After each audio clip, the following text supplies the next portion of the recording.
Hi, you guys. So today we're going to review why writers write, right?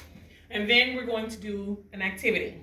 So, reviewing why writers write, obviously because they love to write.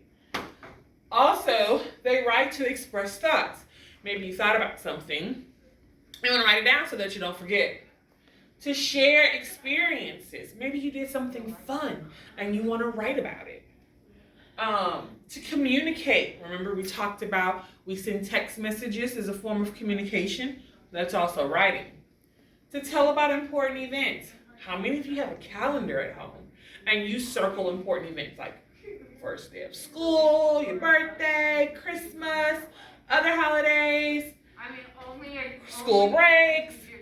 You might have those circled because they want something. Now you know.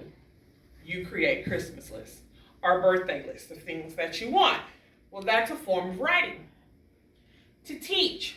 Later in the semester, we'll talk about informational texts in which we learn something. Well, somebody had to write them to teach us something. So that's another reason why we write. To share our feelings. We talked about, last week and at the early part of this week, Monday and Tuesday, we talked about our favorite things, right? We talked about favorite season, favorite weather. We talked about our favorite snacks. So we're sharing our feelings about our favorite things. Or maybe you share your feelings. Maybe if you're happy, you want to write about it. Or if you're sad, you want to write about it. Or if you're angry, you want to write about it. Whatever your feelings are, you might want to write about it. And then lastly, we write to ask questions. Sometimes we're in the middle of a lesson in school, and teacher's going and everything's flowing, and then we have to end the lesson to start something else. But what if you have a question later in the day? You might want to write your teacher a note and ask your question. That's a good way of writing. But today we're going to focus on sharing our experiences, okay? So what we're going to do today is you're going to tell me of a fun place that you visited. First, you'll draw your picture, then you'll label your picture, and then you'll write 2 to 3 sentences. So I'm going to show you what that looks like. Don't laugh at my drawing.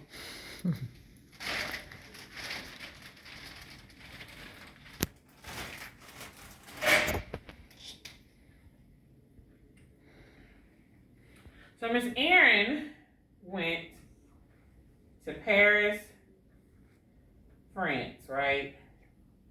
And Miss Erin cannot draw that well. So we're going to pretend that this is Mrs. Erin's Eiffel Tower. I told you, I'm not a drawer. I'm not an artist. Okay?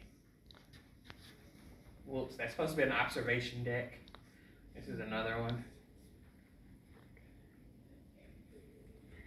Right, so that's Mrs. Erin's Eiffel Tower. So that's my drawing.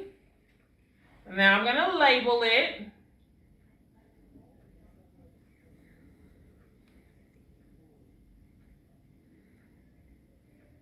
It's the Eiffel Tower, and it is in Paris,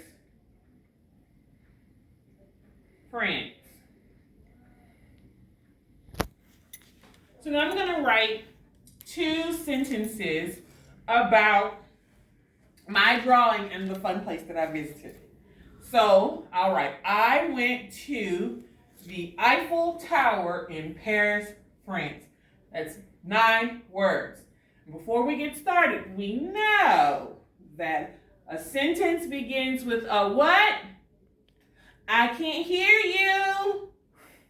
That's right. It begins with a capital or uppercase letter. So we'll start I. Then we want to have a space. We don't want to write it right next to the I. I went to the Eiffel Tower in Paris, France. we end with what? Huh? What'd you say? Right. We end with some kind of ending punctuation. A period, a question mark, or an exclamation point. So a period is if I just make a statement. A question mark is if I ask a question, or an exclamation point is if I say it with excitement. And although this was exciting, I just made it as a statement. So we're going to end it with a period. So that's sentence 1. So the next sentence is, I had a lot of fun. 6 space. Begin with the capital letter. I space had a lot of fun. And that one, I'm saying it with excitement. So we're going to put an exclamation point. Okay? So I have my picture of a fun place that I went. I labeled my picture. And then I wrote 2 to 3 sentences about my picture. And my picture was about a fun place that I went. So now it's your turn. Tell me about a fun place that you went. Can't wait to read where you went. See you later. Bye.